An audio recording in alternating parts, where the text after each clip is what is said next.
Hello and welcome. Today we're going to journey into a really beautiful Celtic-inspired story.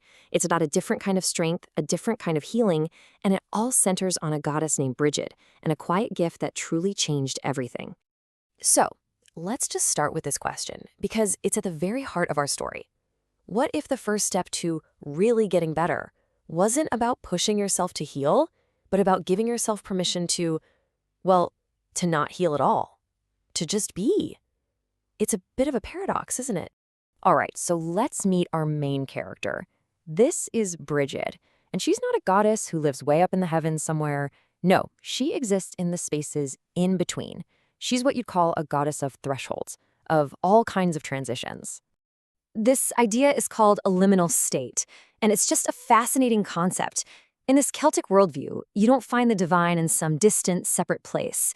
You find it right here, in these boundary spaces, like the shoreline, which is neither land nor sea, or that quiet moment right before you find the words to name what's hurting you. That's where Brigid is found.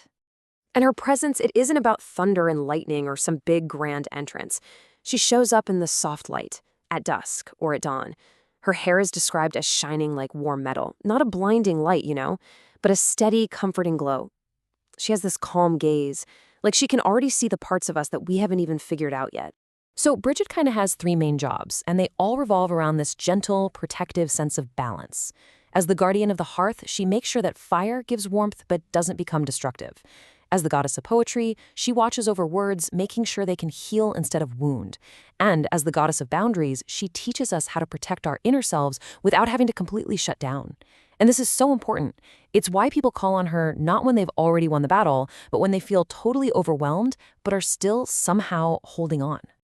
Okay, so let's see how this all plays out in our story. We find Brigid arriving at a village that has just, and I mean just, survived a war. But something is deeply, deeply wrong here. Now, on the surface, everything looks fine. There are no ruined buildings, no obvious signs of a fight, but the quiet, it's unnatural. It's this heavy, suppressed silence. And Brigid, being a goddess of these in-between states, she recognizes it immediately. This isn't real peace. This is a forced peace. And she knows that can be even more dangerous than the war itself.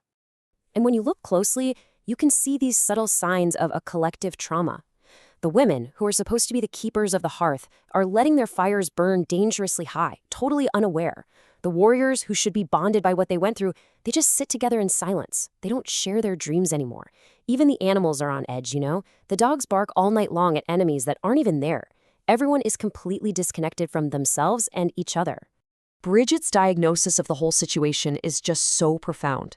She looks at them and thinks, this is a state where the heart has not yet returned home. She sees that even though their bodies are back in the village, their hearts are still lost out there on the battlefield. The wounds are absolutely real. They just haven't been given permission to speak yet. So when Brigid brings this up with the other gods, it kicks off a real disagreement. I mean, they all agree that something needs to be done, but they have completely different ideas about how to do it. And the difference is just stark. On one side, you have the other gods, and their solutions are all about action, about external fixes. The god of war says, let's rally them. The god of the forge says, let's build new tools. They want to force the healing. But Brigid's way? It's the complete opposite. It's about witnessing the silence, allowing for stillness, and above all, respecting the wound itself. And here is her simple, powerful response to them. She just says, not all wounds know where they are. She gets it. She understands that if you force people to get better before they're ready, they'll just end up building armor out of their pain. And that kind of defense just makes real, true healing so much harder down the road. So she rejects that path of force, and she goes looking for a different kind of medicine. And she doesn't go to some grand temple or magical forge. She goes to one of those quiet, in-between places she knows so well. In a wetland, that liminal space right between the river and the land, she finds this little, humble plant called agrimony. And it's not rare or flashy. It's actually really common. Its leaves are soft, but its stem is surprisingly resilient. It's really hard to break. It perfectly represents the kind of strength she's looking for. And she speaks to the plant. She's not casting some big spell. She's just affirming its nature. She says, You do not ask to be seen, yet you know how not to be destroyed. And with that simple observation, she gives it a sacred purpose: to become the guardian of the heart's unspoken boundaries. That very same night, Brigid walks into the village. But she doesn't appear as a glowing goddess. No, she comes as an ordinary mortal woman, and she just quietly takes a seat by the central hearth, and she waits. Sitting across the fire from her is a young warrior, and his body is telling the truth that his words are trying so hard to deny. His hands are trembling, just shaking uncontrollably, but he keeps repeating that mantra of trauma: I'm fine, I'm fine. Brigid doesn't challenge him. She doesn't ask him to talk about it. Instead, she offers him something much more powerful: validation. She places a small sprig of agrimony by the fire and says softly, "Tonight you do not have to speak. Your silence has been long enough." In that moment, she gives him permission to not be fine.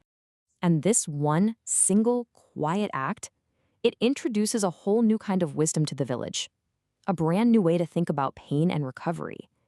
So now the purpose of that humble agrimony plant becomes crystal clear. It isn't a magical cure. Its job isn't to heal the wound. Its purpose is to simply stand guard at the border of the heart, to gently delay the breaking point, and just hold that space until the person is ready to open up on their own terms. So Brigid leaves behind this simple, powerful philosophy, this new order of gentle healing, and it has 3 basic rules. 1, wounds can be spoken of later. 2, it is okay for the heart to be closed for a time. And 3, the most important one, healing does not need to be rushed. By the time spring finally comes, Brigid's work is done, and she leaves.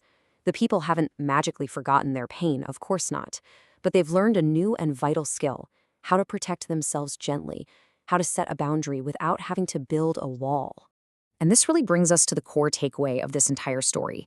It's a quiet idea, but it's also a pretty revolutionary one: that sometimes true healing doesn't start with talking or fixing or doing. Sometimes it begins with the simple, compassionate act of allowing the wound to just remain silent. So, I'll leave you with this to think about.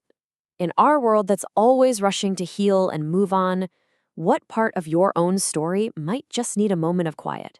What part needs permission to just be, without any pressure, for just a little while longer?